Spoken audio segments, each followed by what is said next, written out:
Il faut qu'on transforme cette jeunesse non pas en charge, mais en dividende, le dividende démographique. Cette jeunesse doit être à la pointe du combat panafricain, du combat de l'unité. Le panafricanisme ne veut pas dire qu'un jour ou l'autre on sera un seul pays, non. Mais c'est de faire de ce continent un espace libre, cohérent pour tout Africain. Et de le hisser au niveau qui doit être le sien. Parce que j'ai tendance à dire que le XXIe siècle doit être africain. C'est notre siècle. C'est le seul continent qui a encore des marges extrêmement importantes. La Chine, sur ces 30 dernières années, a été le moteur de la croissance mondiale. Elle s'essouffle. Ça doit être maintenant le tour de l'Afrique. Évidemment, il nous faut régler la question de la sécurité, je suis d'accord avec vous. Mais il nous faut beaucoup parler à notre jeunesse. Qu'on ne se trompe pas d'ennemis. L'adversité qu'il y a quelquefois entre les êtres, même pour une petite compétition de football, c'est comme si c'est la guerre mondiale entre nos jeunes. Je pense qu'il faut aujourd'hui que notre jeunesse comprenne qu'elle doit être le fer de lance de cette unité. Il peut y avoir des problèmes politiques entre les dirigeants politiques, mais ce n'est pas entre les peuples. Aucun peuple africain ne est un autre peuple africain. Et souvent, au sein d'un même peuple, les actes posés par les gouvernants sont désapprouvés. Certains vont même jusqu'à faire des manifestations pour soutenir le Y. C'est un message d'unité, un message de dépassement. Qu'on sache que aucun de nos pays ne peut aller sans l'autre. C'est illusoire. Soit, quand même, un pays peut se développer. S'il est stable et s'il fait le nécessaire, il peut se développer. Mais il ne sera jamais une puissance.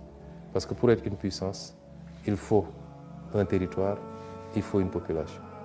Si je dis territoire, c'est un territoire vaste. La zone Afrique de l'Ouest fait 6 500 000 km². Moins que la Chine, qui a 8 900 000, moins que les États-Unis, qui a 9 millions presque. Il faut une population. Le Burkina fait 25 millions ou 27 millions d'habitants. Le Sénégal en fait 18, ce n'est pas des marchés. La Chine fait 1,3 milliard, c'est pourquoi elle peut résister même aux attaques qu'elle subit. Nous avons ce destin commun, il faut qu'on le comprenne. Et ne pas jeter de l'huile sur le feu. Mon souhait, c'est que tout le monde se parle, qu'on essaie de dépasser cette situation et qu'on s'entraide mutuellement. Là où le Sénégal a des problèmes que le Burkina n'a pas, que le Burkina puisse être là et vice-versa.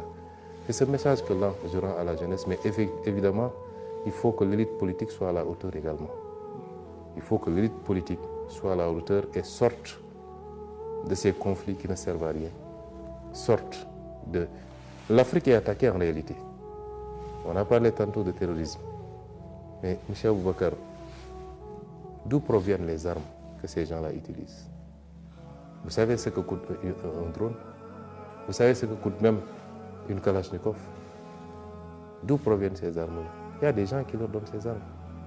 Mais en le faisant, ils n'attaquent pas le Burkina, ils attaquent toute l'Afrique. Et c'est une réponse commune qu'il nous faut face à ces phénomènes-là. Et nous devons mobiliser toutes nos populations, à commencer par la jeunesse, et que les élites politiques soient à la hauteur, et elles également, parce que c'est un gros problème. Et qu'on parvienne à identifier, je le réitère et c'est là où je vais chuter, les deux enjeux fondamentaux, la sécurité et le développement économique. Malheureusement, on perd beaucoup de temps sur le débat politique.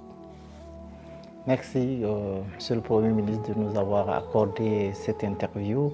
Tout le plaisir donc était pour nous.